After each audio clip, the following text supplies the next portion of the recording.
Hey, good evening, everyone, and thank you for joining today's PeerTalk. Today is CISO War Stories, Nightmares and Success Stories.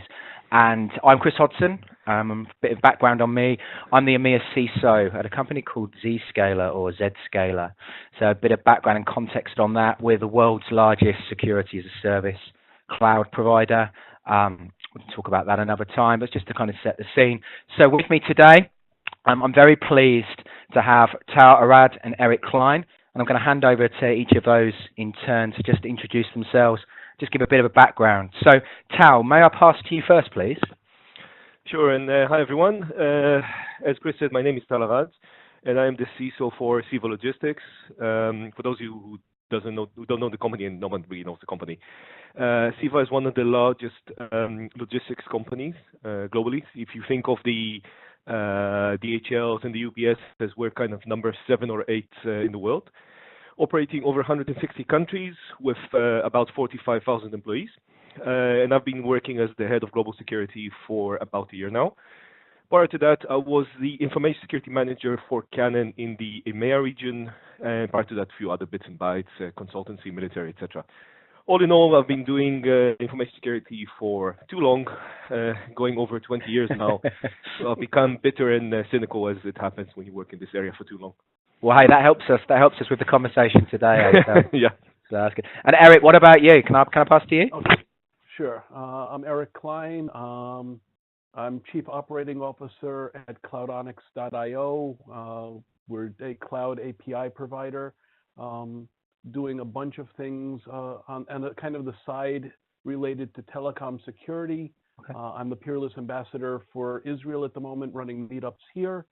I've been doing telecom and security horror stories and messaging probably for the last 5 years. First time was November 2011. I got pulled into a panel and somebody said, "Oh shit, you scared the frickin' hell out of me." And that's pretty much been my target ever since. Oh, fantastic. Well, let's dive straight into some of these points. I think certainly we've had some feedback on the peerless groups on different types of questions and sort of stuff we want to run through today. And I know we've called this kind of nightmares and success stories, but I'd like us to touch quite broadly on kind of a number of, I suppose, concentric points, maybe even tangential. We'll go down different avenues. And I think I'll start with, and you mentioned it kind of there, Eric, around kind of horror stories in telecoms, but let's look at them more broadly. I mean, what would you say, Eric, would be your biggest horror story that you've experienced? You've had a very long, extensive career in the industry. I mean, looking in your particular industry vertical, what stood out for you as being kind of like the biggest horror story or maybe challenge that you've experienced in your career? Challenge. Okay, the two are very different. Okay. The challenges are educating people that there is even a potential for a problem, because people don't think of telephone systems and telephone switches as a potential area for hitting, but it's a $10 billion industry to hack enterprise telephone switches. The worst case I know of had a company that got hit with $400,000 of fraud in just under 48 hours. Wow. Somebody had hacked their PBX and nobody noticed it until their second tier internet provider actually said, "Wait a second, this is unusual. We're going to put a hold on it," and blocked it at that point. But this is fairly common and nobody talks about it. So it's the same attack happening over and over again. Okay.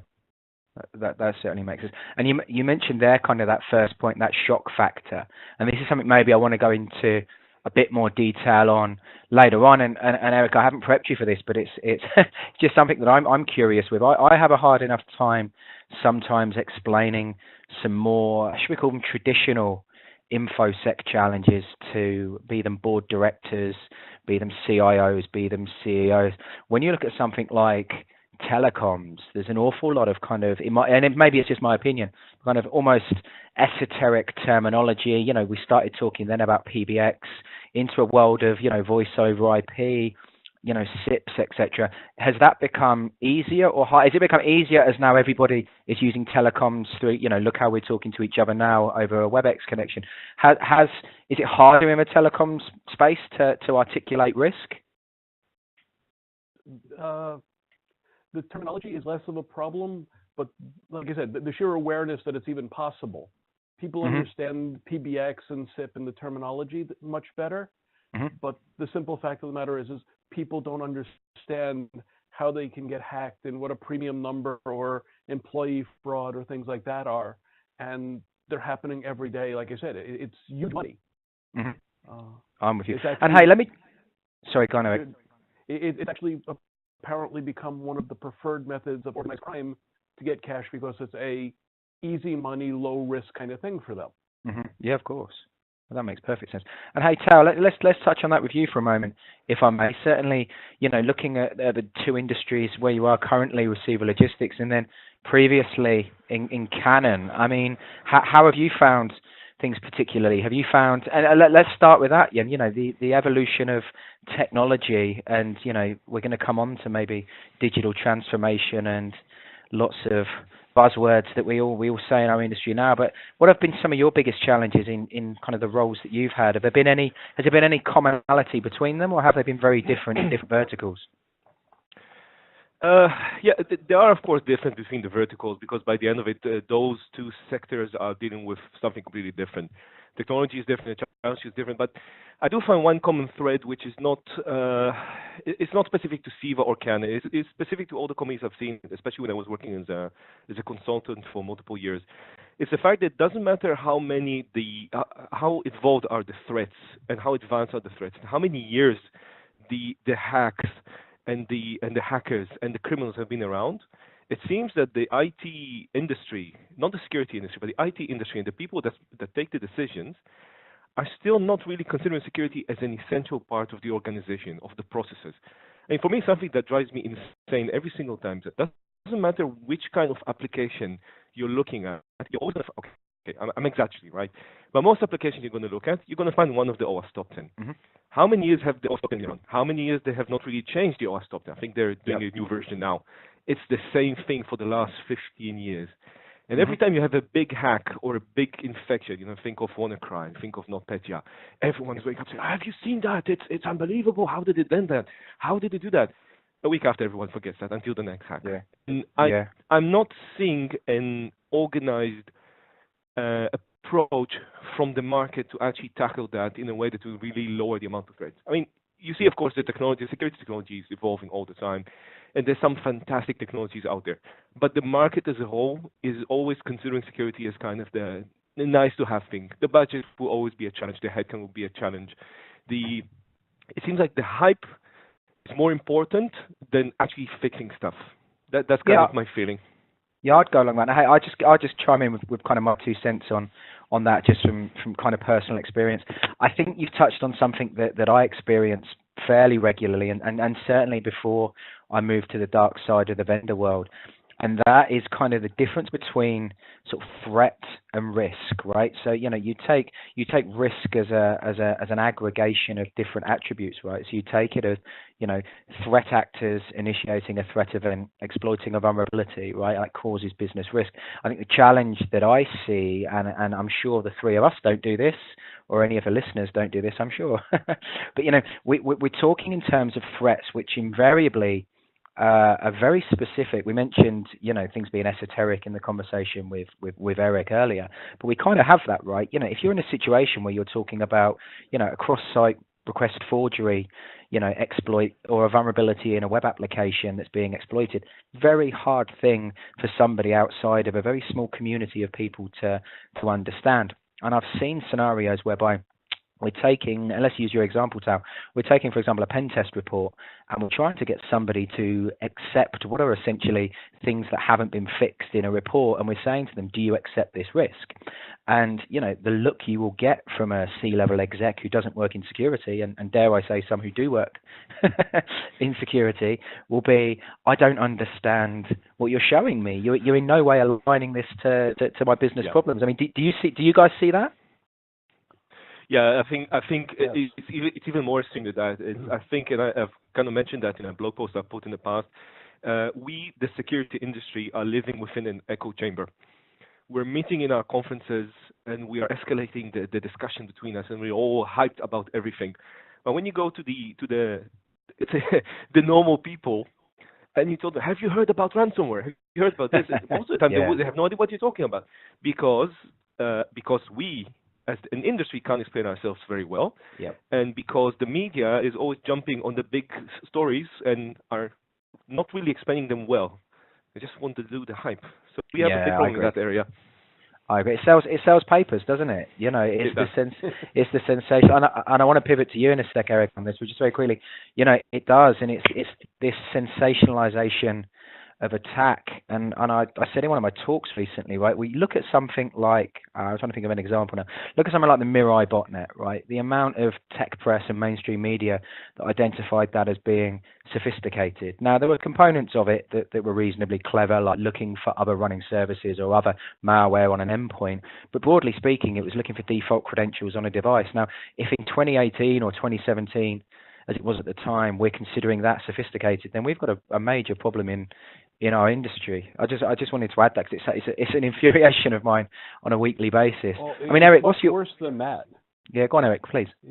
It's much worse than that concept. Between the number of IoT devices that are hard-coded with a username and password that can't be changed, to the number of devices that people just never even know to bother to change. Yeah. There's I did a security masterclass a couple of years ago where we were teaching people about telecom security and what was going on, and I introduced the group to a website called Showdown HQ. How did that go? It was quite interesting. Yeah. We got up there, did a search for Polycom telephones, which is pretty much the common phone in every conference room around the world now, and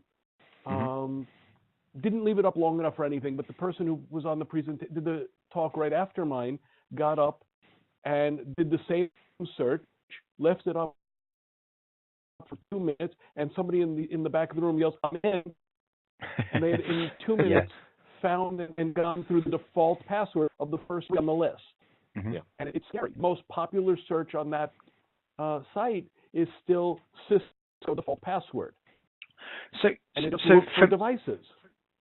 So what's the let's take this up a level then, right? Because we're looking at that from an IoT perspective, and you know the root cause problem. Well, the specific one we're looking at there is really basic security hygiene, right? I mean, we can zhuzh up very specific IoT vulns if we want, and we probably want to do another talk on that.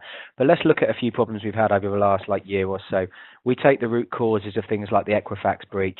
We look at DIN DNS being down through Mirai botnet. We look at many of these different attacks that make the mainstream press. More often, or we look at things that are just standard password credentials being popped. Right? What's not happening? Why are we seeing this happen time and time? If we keep espousing the benefits of doing the basics right, then I'm not sure we'll get an answer on this podcast. But why do we keep presenting ourselves? Why do they keep the same challenges keep coming up again and again? Because every time, and I work in a role whereby I'm constantly asked by media, what's your response to this? And I'll be honest, guys, it very rarely changes when I see something recently, right? It's water and feed, do the good stuff, patch your boxes. Patch it. Yeah, Patch exactly. It. Yeah. So why is that, Tal? Why are we still seeing these things? It's not patch it. I'm sorry, it's not Go patch on, it. Eric, please. You need to. The problem with a lot of this stuff is security as a concept is a Band-Aid for most of these boxes. Mm-hmm. Yep. Okay? So you go and you build 1 billion Chinese cameras or whatever, and they don't have any security, and they stick in a hard-coded password. There's no way to change it. Yep. Everyone should have a default. You can log in once using that password or without a hard reset, which physically requires touching the device. Otherwise, it has to have a password change immediately. Should be standard business practice. The people designing them are lazy, the people installing them are lazy, and the people using them are clueless. Yeah, no, I tend to agree, and I maybe wasn't going to get into too much detail on this, but I think you're right. For me, there's two challenges. There's the ones with IoT devices such as a vulnerability is subsequently discovered in something that cannot be patched, right? I have a level of sympathy in that scenario where maybe a business has to say, shit, we're in a situation where we are either going to replace all of these cameras or someone's going to have to do some form of assessment on can we live with this risk. That's one side of it. The one that you've just identified, I completely agree with you on. The ones that you can do something about, the default cred, something like that. I couldn't agree. I couldn't agree more. But you've both just got me thinking about something that something like success stories, and certainly, and I'm not going to mention company names today, but certainly a success story that I've had in the past has been the ability to apply some level of context to this patching challenge, because I think a problem, I'm really interested in both your opinions on this. I think security automation, so if we take something like an automated vulnerability scanner, for example, fantastic technology, some brilliant players out there. The challenge that's always given to my operational teams in the past has been, it's that game of whack-a-mole, isn't it? You run something against an environment, it tells you it has 652 million vulnerabilities across a myriad of different operating systems and applications. And the poor guy running that patch management operation goes, I don't know where to start.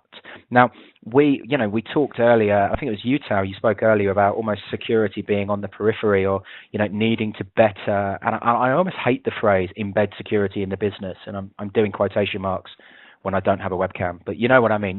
It's a phrase that we trot out every week, but, how do we do that? And I think the way that I've kind of had some success in the past really is starting everything with this concept of a business impact assessment, is talking to the relevant business units, and not in technical terms, but getting to understand from an end-to-end process flow what's important to them, the business functions that are important to them, and then trying to understand and reverse engineer the applications from there. And it's not a foolproof approach, guys, but it certainly gives you the ability to know that web server A is more important or more exposed than web server B, or the recovery time objective of database 6 is more important than database 7. I don't know. What have you had any nightmares or successes in trying to get people outside of IT to care? I don't know.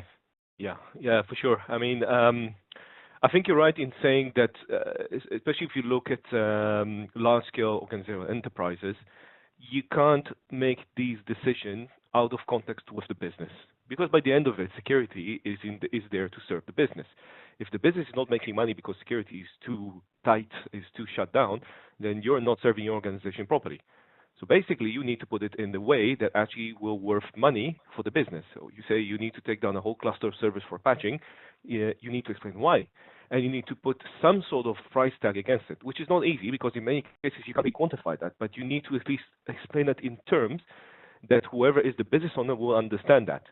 And if they don't understand that, or if they don't want to understand that, that's fine, as long as they make the decision, the conscious decision on they are assuming the risk. And when I say assuming the risk, they need to understand which risk, not give you the kind of the googly eyes that you mentioned before. Yeah. But by the end of it, if you are not explaining to the business the risk that you are protecting them against, and you're not putting a price against you as a security organization, you are not doing your job. But and even still, sorry, one more thing. Sorry. And even still, with that, you should prepare yourself to the inevitable scenario that you're not going to be able to fix everything, or even most of the things you want to fix.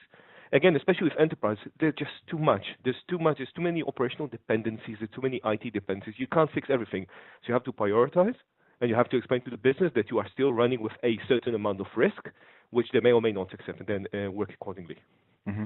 No, I tend to. I mean, before I chime in, I don't want to hog the whole call. I mean, Eric, what's your experience? I suppose it's getting things to resonate with people outside of the security or the technology function, and getting them to care about their systems and their data. What's your experience? You have to. Unfortunately, it again comes down to two very basic things. You have to scare them by money or scare them by compliance.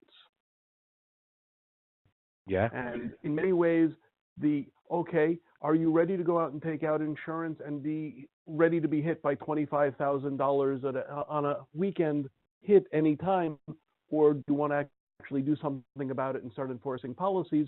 The horror stories are there. I can scare them with plenty of things that have actually happened and have hit the press.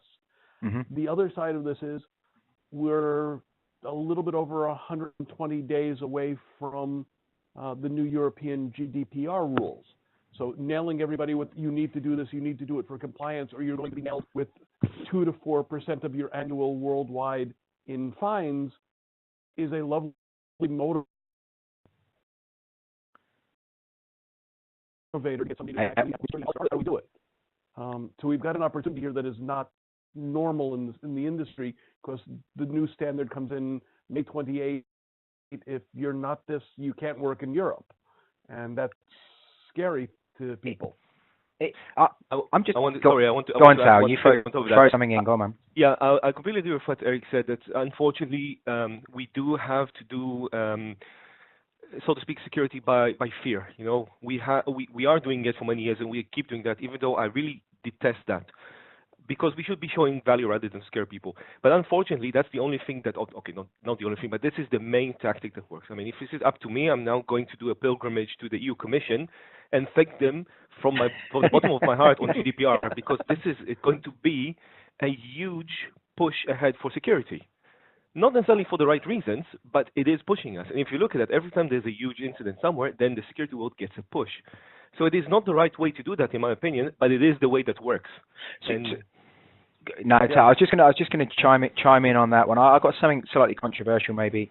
It's something I'm writing at the moment around this whole concept of kind of almost cyber apathy, right? If we're and again, I'm as you actually know, Tal, I'm pretty close to kind of the GDPR and kind of the impending kind of requirements and a low level of detail actually around articles and recitals for my sins. But the challenge that I see at the moment, and you know, the 4%, 2% piece, depending on articles, I agree with you. I think that gets the board of your organization listening. I think it gets people caring about GDPR. I mean, the example that I give to a lot of people is the current maximum fine here in the UK under the 1998 Data Protection Act. I can't remember off the top of my head. I think it's about 500 grand, about £500,000. You know, if you're a multinational, very successful enterprise, that's a small change, right? So yeah. I agree with you. Where I have a bit of a problem at the moment is every year, every 6 months, every quarter, we go out and we tell, you know, the wider industry that the cost of cybercrime is X, that people are definitely going to be breached. I've had not CISOs necessarily, I've had, you know, board members say to me, you know, if we're going to get breached anyway and you keep telling me this, why should I bother investing in cybersecurity controls? And you know what? That's a real it's a real challenge, isn't it? How do you answer that question? I mean, it takes a lot of thinking, and it takes, you know, a very receptive set of business executives to listen to you, because all we hear is kind of doom and gloom, and that kind of brings me on. Actually, go on, sorry, go on, Eric, please. Go on. Sorry, there's a simple answer to that. Okay, and the answer to that is your insurance will not cover it if you haven't done the bare minimums to cover your ass. Mm-hmm. There is a minimum level of compliance that you have to do to be acceptable before they'll turn you around and say, I'm sorry, you didn't do the minimum stuff, you're not covered. And insurance companies love to say you're not covered.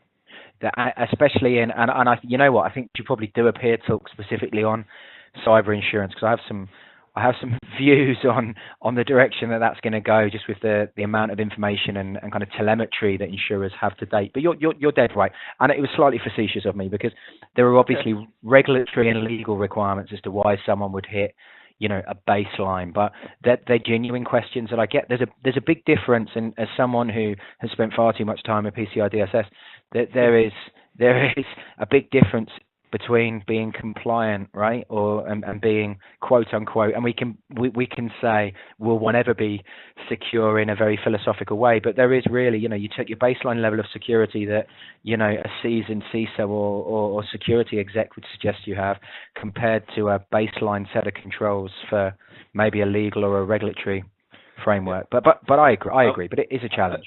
I want to add one more thing on what Eric said. Yep. If you think of the old joke of that when you're running from a bear, do you need to run as fast as the bear? That. Yeah. You need to run just as fast as the other guy, right? Yeah. But it's actually, when you think about the technology in the security world, you wanna. I mean, everyone's gonna get breached. Everyone gets breached. It's a given. It's when, it's not if. But if you secure yourself to a reasonable level, you can at least avoid the very simple stuff. You know, someone running a vulnerability scanner finds an open IP somewhere on your network and steps in. or some very old unpatched system that you can just step into the organization. If you can fix those things and you can secure data in a reasonable way, you're already doing a good thing. And the second thing after securing that is you need to prepare yourself for the day you're going to get breached. And that is really important. You need to exercise. You need to have your plan in place. You need to exercise again and again and again. So when things happen, you will know how to react to that. And if you want to take a recent example, if you look at what Maersk did when they got the WannaCry, was it WannaCry or Petya? It was Petya. If you look at what happened to Maersk, they did the most outstanding thing. They were completely open with what they're doing and what's happening to them. On the Twitter account, on the website, and that was outstanding in my opinion. I think that's one of the reasons why the industry accepted what happened to them in a better way than what would happen otherwise. They've done really what they should have done in that case. I don't know what they did from an incident response point of view internally, but at least to the outside world, looks like they were doing exactly the right thing. If you look at Equifax, that is the other side of the spectrum, where they were, what was that? They were blaming a single person for not patching a system. That is the worst thing you can do, in my view, when you have such an incident. There were a series, and possibly I won't go into each one of them as we're recording this, but there were a publicised, or there were purportedly, should I say, for the right reasons, a catalogue of things that perhaps evidenced. I think it's probably that they evidenced, in my opinion, a lack of planning. Spinning up a website for people to be able to chat. I believe, and again, I may not be 100% accurate on the specifics, but spinning up a website to then identify if you were involved, but that website had only had a domain that had been live for 20 minutes, so it looked like phishing everywhere. Just things where clearly these things hadn't been thought through. So I think you've raised a really good point there, Tal. There's only so much technology that you can throw at a situation, right? If you're in a situation where there is, and I don't want to sound like it's futile, it's not, but there will be an incident, a breach of some description. You have to have planned for that, and you have to have planned for the worst, in my opinion. Definitely. And that actually hits another very important point about the fact that many security organizations think they're going to fix everything by the use of technology. Yeah. I mean, don't get me wrong, I'm a boy, right? I like toys. And I really like security technologies. If I would have the budget and the capability, I would have implemented everything. But this doesn't solve the issue. I mean, you can have the best technology. There's still always one guy that hits a link that bypasses everything. That's why you have to exercise and have your processes in place to be able to overcome what's going to happen when technology is going to fail you, and it is going to fail you. Absolutely. Well, let's expand on that one a little bit then, because I've made a few notes of my own kind of around kind of nightmares and success stories, and I think one of the biggest challenges that I see are kind of, I suppose, security blind spots. And by blind spots, and actually possibly this is a peer talk on itself, but blind spots for me are, you may have best of breed set of security capabilities within your, data center locations. You might have, every bell and whistle going that we've just talked about there, Tal. But, increasingly as we're using, and Eric talked about this earlier, IoT devices, as everybody's got 3 devices, I think, or 3.5, or whatever Gartner's latest figure is on how many devices we carry, people working from airports, coffee shops. What are we doing about those blind spots, about mobility, about IoT, and the biggest blind spot of all, this increase in encrypted traffic everywhere? I mean, I think the ways and means, and again, this is another one that isn't just technology, because these things have legal and societal implications, don't they? People don't want people looking inside encrypted information. I mean, I think the CISO's job, in my opinion, has never been harder. I think 5 years ago, 10 years ago, you had end-tier architecture, it lived in your data center, it had flashing lights on it, and you put a wall around it. I mean, things are changing. I mean, is that happening in the telecoms world as well, Eric? Is there a huge, I hate the phrase paradigm shift, but are things moving from this very centralized model to this access everywhere, almost ubiquity? How's that looking in telecoms? I would have to say yes, because effectively everything's moved out to everybody's pocket.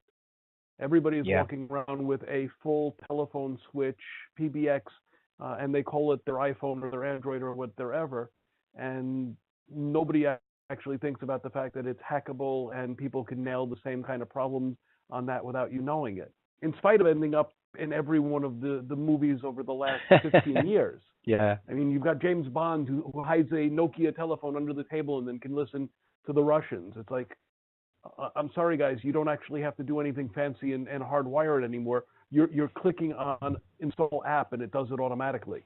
Yeah. You stick Install flashlight on Android, yeah. So let me ask you a question on. Sorry, Eric, go on.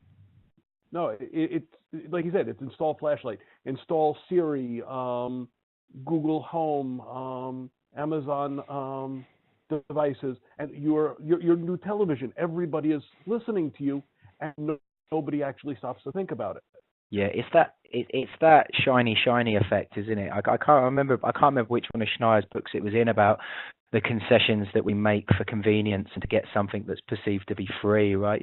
We're all quite happy to have all of our information tracked and sent centrally to be sold on, so long as we get an email application or we get to play Angry Birds, right? That seems to be Yes. how people look. So, guys, I'm looking at the time. I want to keep these kind of podcasts like bite-sized, sort of 30, 40 minutes, I think. But before we go, there was certainly something I wanted to touch on, and it was something you just mentioned there, Eric, that resonated with me very much so, in fact, because it's of the time and it's only happened a few weeks ago. How come, let's take something like the Meltdown vulnerability, something that, you can't really fix with the same band-aids that we're applying to software. Certainly from a Spectre perspective, there have been the people who even discovered the vulnerability saying, the root cause fix for this is essentially changes to code within hardware, right? Okay, looking at something like that, the hysteria, maybe it's not fair to call it hysteria, but the media focus on something like Spectre, for example, that, has been identified as being incredibly hard to exploit. Yes, ultimately the impact of an exploitation could be massive, certainly for a public cloud provider and having the opportunity for a VM escape attack between VMs, but something that is fundamentally, I think we'd all agree on this call, very hard to exploit, and certainly it is beyond the wit of your common or garden criminal. That gets very, very, very public mainstream attention. But the sorts of threat actors looking to compromise things like mobile phones or take advantage of weak passwords and credential management, or going after, I don't know, let's look at exploiting Struts2 vulnerabilities in a web app. Those are the things that keep getting hit week on week, month on month, year on year. Why do you think they don't get the same level of attention? Is it just because they're not these big, sexy mega vulns? What is it? I think it's exactly that. They're not sexy enough. Yep, they're not sexy enough. Yeah. They don't have a nice code name. They don't have a logo. That's what we need to do, guys. We need to think of code names for password vulnerability. No, that's exactly what we don't need to do. We need to start with those names and logos, and every new vulnerability now gets a nice name of it. I mean, I think it's silly. Okay, it makes it a bit nicer to work in security, but by the end of it, again, the media, and I don't know if this is Avi, that the security industry is propagating with sorry about that, Chris, but the vendors are actually no, you crack on. Yeah. We're not making any justice to ourselves. We're basically pushing the wrong kind of noise into the open world. We're not explaining ourselves properly, and we're just increasing the hype. And if you see what's happening in the security industry, the fact that the number of startups is ginormous, and many of them is based on complete and utter bullshit. Pardon me. By the way, I've run into a startup a couple of days ago, which basically claimed they can stop every single cyber attack, everyone, non-exploitable. I basically said I pitied the fool, as they say, and I just moved ahead. So we're making the wrong kind of noise.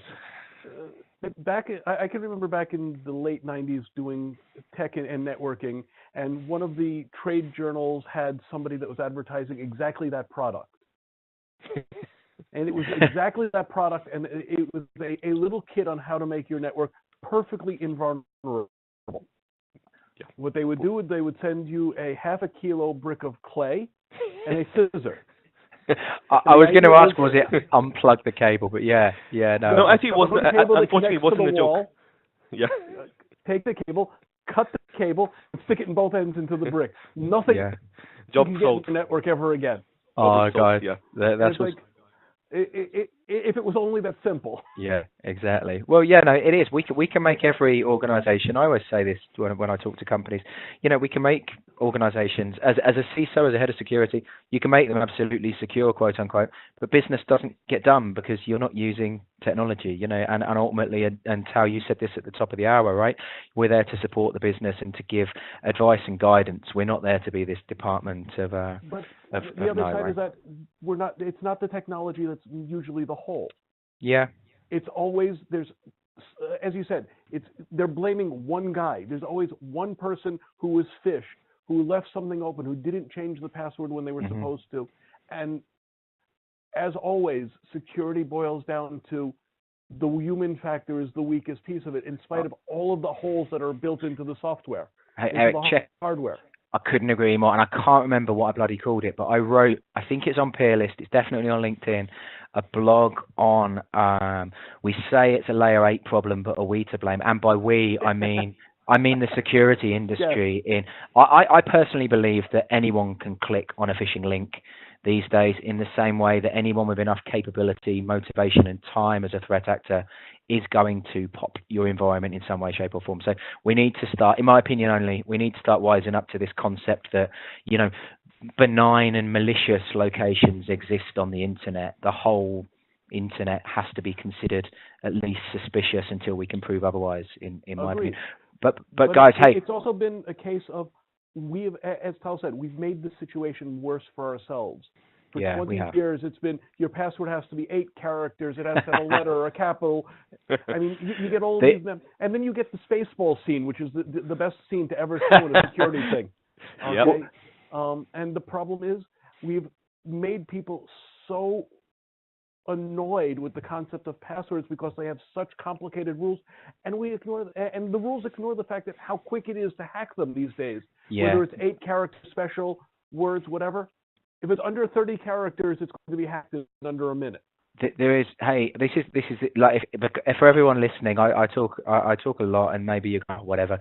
One thing I will say, there is a brilliant, on exactly what you're talking about. I can't for the life of me remember what it's called. It's an OWASP talk that you'll see on YouTube, specifically covering not just password complexity, but talking much more about topologies of passwords. Because I agree with you. Sometimes we're telling our users to do things that don't actually improve their security posture one bloody jot. But guys, and it makes them antagonistic. Of course it does, yeah, and they look to bypass us. But guys, I'm going to wrap this one up today because I've got so much stuff here that we can come back and we can do a second talk on. What I want to do is make sure that we keep these bite-sized. I've had an absolute blast talking to you two this evening. One thing I want to finish on, because hey Tal, you mentioned about sexy names for things. I'm going to challenge you, right? I think the coolest job would be if you work for a research organization, and we all know research organizations out there, the guys who have to come up with the names of different campaigns and their threat actors. So, for example, if they're emanating from, China, they're something Panda, or if they're coming from, that's the coolest one in my opinion, is thinking up the names of those groups, right? That's pretty cool. Last InfoSec in London, I went especially to the stand of CrowdStrike to get one of their T-shirts because they give a face or a cartoon to all the threat actors. Oh yeah, that's one of brilliant, the best-selling tactic I know. Oh, for sure. They're cool guys. Right, guys, I'm going to wrap this one up. I'm going to get this posted through the guys at PeerList on the site. Let's make sure we get feedback on this one, and let's make sure we run another one of these sessions very soon, okay? All right. Sounds great good stuff, guys. Thank you both. Thanks very much. Thank you very much. Bye-bye.